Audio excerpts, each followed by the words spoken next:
Salut à tous, je suis très contente de vous retrouver aujourd'hui dans le dernier update lecture du mois d'avril. J'avais hâte de vous retrouver pour vous parler de deux livres. Autant le mois de mars, j'ai cru qu'on allait jamais en venir à bout et que j'allais vous bombarder d'update lecture pendant 6 mois. Autant le mois d'avril, ça a été un peu plus compliqué. Je vous en ai un peu parlé dans la pile à lire de mai, mais j'ai abandonné 12 000 lectures. J'avais vraiment beaucoup de mal à me mettre dedans et surtout j'avais besoin de lectures en fait qui me prennent vraiment au trip quoi. Comme c'est le cas des deux livres dont je vais vous parler aujourd'hui, du coup j'ai abandonné pas mal de bouquins. Je vous en parlerai un peu plus je pense dans le premier update de mai, mais je vous disais dans la pile à lire de mai du coup aussi, que j'étais en train de lire Là où le bonheur s'est envolé de Lisa Jewell. Et ben spoiler alert ou pas, c'est un abandon, voilà, parce que je me faisais chier. Et autant des fois quand je me fais chier j'essaye de m'accrocher un peu parce que voilà je fais confiance à l'auteur ou l'autrice pour me porter, autant là flemme, voilà, si ça m'emmerde, j'ai lu la moitié, au bout d'un moment c'est bon, stop, on lâche l'affaire. Je risque d'avoir les yeux qui se baladent parce que j'ai mon chat qui a eu la bonne idée de rentrer dans la chambre, et puis vous vous en doutez bien que un chat tu le fais pas sortir comme tu veux d'un endroit, hein, voilà, donc je ne sais pas ce qu'elle fait, mais ça m'inquiète un tout petit peu, voilà, je le tiens à le dire. À tout moment elle me fait tomber un truc, on n'est pas prêt quoi. Bref, commençons tout de suite avec cette update lecture qui va être assez court je pense. Le premier livre que j'ai lu et que j'avais très hâte de vous présenter d'ailleurs, il s'agit de La Psy de Freida McFadden. Je pense que c'est un des livres de ce mois-ci que j'attendais avec le plus d'impatience parce que Freida McFadden est l'autrice de La femme de ménage que j'ai adoré. On est vraiment je pense sur un des thrillers que j'ai le plus aimé l'année dernière, qui m'a le plus marqué, qui a été le plus... comment dire, je trouve qu'il avait vraiment ce truc en plus qui faisait que tu lis, enfin vraiment moi il m'a retourné le cerveau, tout simplement il m'a retourné le cerveau. Du coup j'attendais avec pas mal d'impatience ce nouveau roman de Freida McFadden, j'avais peur d'être déçue forcément, et je ne l'ai pas été. Dans ce roman on va suivre un couple qui va visiter une maison, ils sont mariés depuis très peu de temps et ils veulent déménager, du coup ils vont visiter une baraque qui est paumée au fin fond de nulle part, sauf qu'ils sont pris par une tempête de neige et qu'ils sont en train de passer la nuit là-bas. Tous les deux. Cette maison, c'est pas celle de n'importe qui, puisque c'était la maison d'une psychologue assez renommée qui a disparu du jour au lendemain. Sa disparition d'ailleurs avait fait grand bruit à l'époque. Et elle a un peu quitté la maison comme ça, entre guillemets, bah forcément si elle a disparu du jour au lendemain, donc tout est encore en état, notamment les cassettes qu'elle utilisait quand elle enregistrait, et bien tout simplement les comment dire, les visites de ses patients, on va dire ça comme ça. Voilà.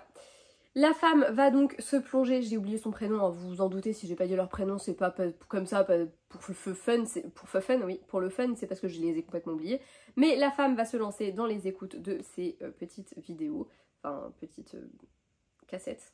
Vidéo, ça n'a aucun sens, c'est pas du tout des vidéos, mais elle va se lancer du coup dans l'écoute de tout ça, et quand le piège va se refermer sur ce petit couple, il est peut-être déjà trop tard. Ça c'est la petite phrase de fin du résumé, en réalité moi je l'aurais pas forcément dit comme ça, mais je n'en dis pas plus. Spoiler alert, je me suis encore fait retourner la tête, voilà, j'ai complètement été bluffée. Il y a eu un long moment où en fait j'avais l'impression d'avoir capté quelque chose et tout, et je me disais ah mais non, mais si c'est ça, je l'ai capté trop vite, c'est trop nul, nan et tout. Tu parles ma pauvre fille, t'étais complètement dans les choux. Alors je pense que c'est voulu et que l'autrice nous met exprès sur une fausse piste pour qu'on ne voit pas du tout venir le retournement. Le truc qui fait que je m'attendais à un retournement, c'est que ayant lu La femme de ménage et les secrets de la femme de ménage, je sais comment fonctionne l'autrice maintenant. J'ai bien compris qu'elle avait ce petit truc pour nous mettre des indices mais quand même nous retourner la tête au final. Bah spoiler alerte, encore une fois, ça a marché complètement. Je sais pas pourquoi je fais que dire spoiler alerte aujourd'hui, je pense que vous allez en bouffer dans les idées de lecture à venir. Me demandez pas pourquoi, c'est visiblement mon nouveau kiff du moment. Voilà. Bref, tout ça pour dire que j'ai vraiment aimé ce roman. J'ai trouvé qu'il réunissait tout ce que j'avais aimé dans La femme de ménage. Le début est un petit peu lent au démarrage, j'étais pas tout à fait dedans au tout début. Et puis en fait très rapidement, à partir du moment où elle commence à écouter les cassettes, alors là, c'était parti comme en 40, j'arrivais plus à lâcher le roman, j'avais qu'une envie, c'était de connaître la suite. J'ai adoré en fait, on va suivre en parallèle du coup la vie de la psy aussi, à peu près à l'époque, enfin un petit peu avant qu'elle disparaisse du coup.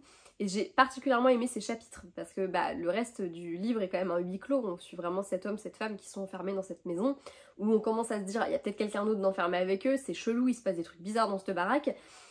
Et en même temps on va avoir évidemment toujours cette autre personne qui a disparu et on essaye de retracer ce qui s'est passé et j'ai trouvé que c'était hyper intéressant d'avoir les deux narrations, ça dynamisait l'ensemble et ça faisait qu'on n'était pas juste arrêté sur le huis clos. Si on rajoute à ça en plus la narration qu'on a par le biais des cassettes, même si c'est par le prisme de cette femme qui les écoute, on a quand même vraiment, encore une fois, une espèce de plongée dans le temps qui était plutôt intéressante et qui faisait qu'on avait vraiment un récit qui était dynamique.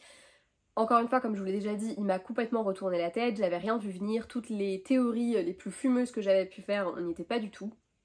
Donc voilà, hein, je me suis fait bien avoir et j'ai adoré ça, c'est vraiment un sentiment que j'adore et franchement pour le coup je trouve qu'elle maîtrise l'autrice à la perfection ces petits retournements de situation qui font que tu ne peux pas deviner en amont ce qui va se passer, c'est impossible. Franchement, si vous le lisez et que vous avez l'impression de voir où est-ce que ça va vous mener, vous vous trompez. Voilà, c'est exactement ce que je vous aurais dit si vous avez l'envie de lire La femme de ménage. Ça peut paraître un récit qu'on a déjà lu, et bah oubliez vos préjugés, ça n'a rien à voir. Voilà. Je me suis fait retourner la tête, j'ai adoré ça et franchement je vous conseille du fond du cœur, la psy il est très très très très bien. Voilà. Après ça, j'ai lu Hurlement d'Alexis Lepsker. Il s'agit de la suite du coup des poupées, enfin la suite c'est qu'on va retrouver les mêmes protagonistes dedans, en réalité c'est deux livres qui sont indépendants, en soi rien ne vous empêche de lire juste Hurlement, juste les poupées, enfin voilà, c'est juste qu'on va retrouver le même duo, le policier et la criminologue qu'on a découvert du coup dans le tome précédent. C'est en cela que c'est une suite.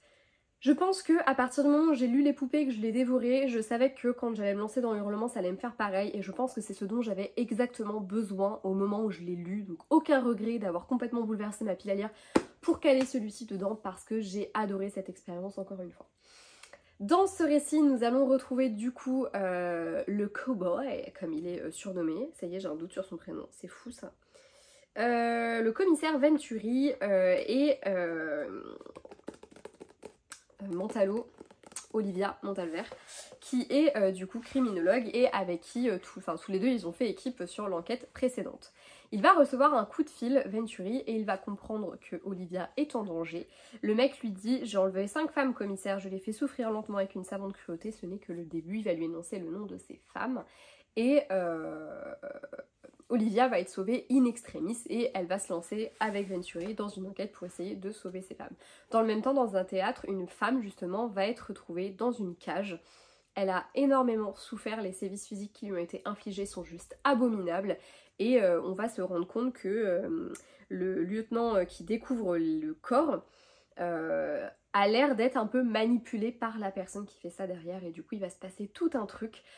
Franchement la narration encore une fois était très prenante, j'ai eu très peur pendant un moment de retomber un peu dans le même scénario, j'en dirai pas plus pour spoiler personne, mais si vous avez lu les poupées vous comprendrez peut-être à quoi je fais référence, mais un petit peu dans le même scénario avec cette double narration, j'avais l'impression qu'on tendait un petit peu vers le même résultat, vers le même type de personnage, de profil. J'ai été contente que ça soit pas vraiment, enfin que ce soit pas le cas du tout de même d'ailleurs, j'ai été contente que on nous laisse entendre que, mais que en fait non. Cette phrase, un petit bijou là. En tout cas ouais, c'est quelque chose que j'ai vraiment aimé, cette double narration elle était très intéressante, on avait d'un côté ce flic qui essayait d'enquêter, d'en savoir plus, qui découvrait évidemment l'innommable, parce qu'il n'y a pas de mots pour décrire ce qu'il a découvert, et de l'autre on retrouvait notre duo qu'on adore tant suivre, franchement je les adore du fond du cœur, c'est un véritable plaisir de suivre Venturi et de suivre Olivia, je trouve qu'il y a vraiment quelque chose qui se passe avec ces deux là, c'est un peu le cliché du vieux flic à qui on la fait pas, et puis elle... c'est la jeune novice, pétillante, tout ça. Et là, le fait qu'elle en ait un peu pris plein la gueule quand même, ça la rend un peu plus... peut-être un peu plus victime. Et du coup, un peu plus... Putain, c'est pas le mot victime que je voulais mettre, mais...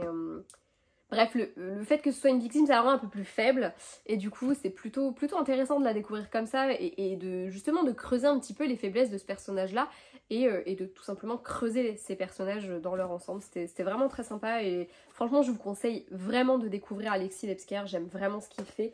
Là, au moment où je fais cette vidéo, je me suis acheté l'autre jour, du coup, le Mangeur d'âme. Je pense que j'avais mis Et avec votre esprit dans ma pile à lire de même et je pense que je vais plus me laisser tenter par le Mangeur d'âme parce que dans celui-ci, on rencontre un autre inspecteur de police qui est du coup je crois que c'est la flic qui...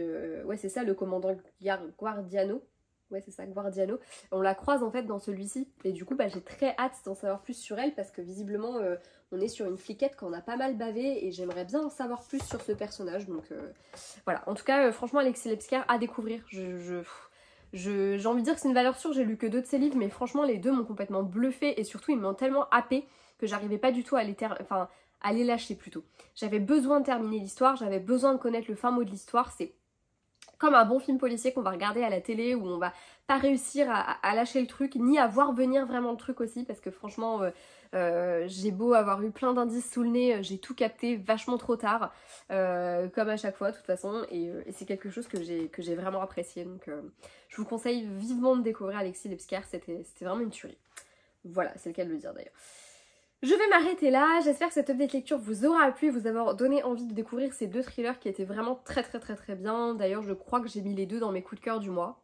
Généralement c'est plutôt bon signe parce que pour le coup j'ai vraiment apprécié ma lecture, enfin mes lectures, j'ai trouvé que c'était vraiment très cool et je vous les conseille vivement. Pour le coup vraiment si vous êtes des amateurs de thrillers, je vous les conseille. La Psy c'est plus un thriller domestique et là on est un peu plus dans ce qu'on va appeler du polar quand même donc voilà, je vous les conseille, je vous fais de gros bisous et je vous dis à bientôt dans une prochaine vidéo. Ciao.